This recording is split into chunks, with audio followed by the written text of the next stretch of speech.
Ես հասկանում եմ, թե դու դա ինչի համար ես արել։ Այլ իրավիճակում միգուցե ճակատդ պաչեի, հանուն ընկերության պատրաստ ես եղել քեզ զոհես։ Բայց այս սիտուացիայում դու ձեր դիրքերն ես թուլացրել ու կոզեր ես տվել Բեկին։ Փաստորեն մենթերը արդեն կուրսի են, որ դուք եք սպանել Ջանոյին, Մրդոյին ու ախրանիկին։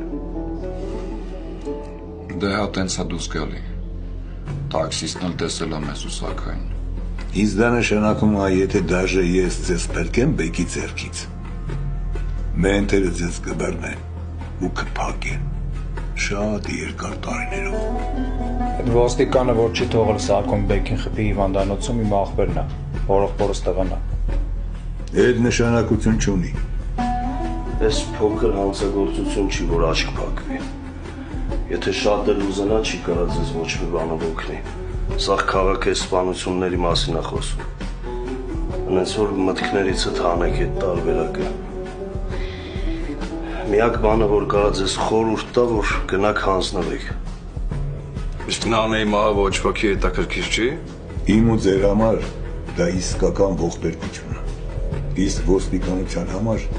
ընդամենը վիճակագրություն։ Մի զո 3-ի դիմաց, որոնց դուք սպանել եք։ Ու որն է լուծումը ձեզ։ Փախնել, ինչքան հեռու այնքան լավ։ Եթե դաժե Բեկի հարցը փակվի, որ այսօրվա ձեր արածից հետո ուղղակի անհնար է։ Մեկա մենթերը ձեզ հանգիստ չեն թողելու։ Սաղիթ հաթաթ կփակեն։ Հա, բայց մենք ստեղ կյանք ունենք, աշխատանք, ապագայի պլաններ։ Մենք չենք կարա ամեն ինչ թողենք ու անորոշ ժամանակով անհետանանք։ Դուք մեծ ընտրություն չունեք։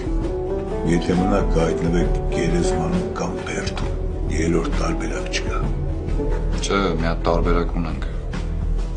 Մենք տղեքի հետ խոսացել ենք ու եկել ենք ընդհանուր հայտարարի, որ Ջանոյի սպանության ժամանակ մենք 3-ով ենք եղել։ Թե Բեկը, թե ոստիկանությունը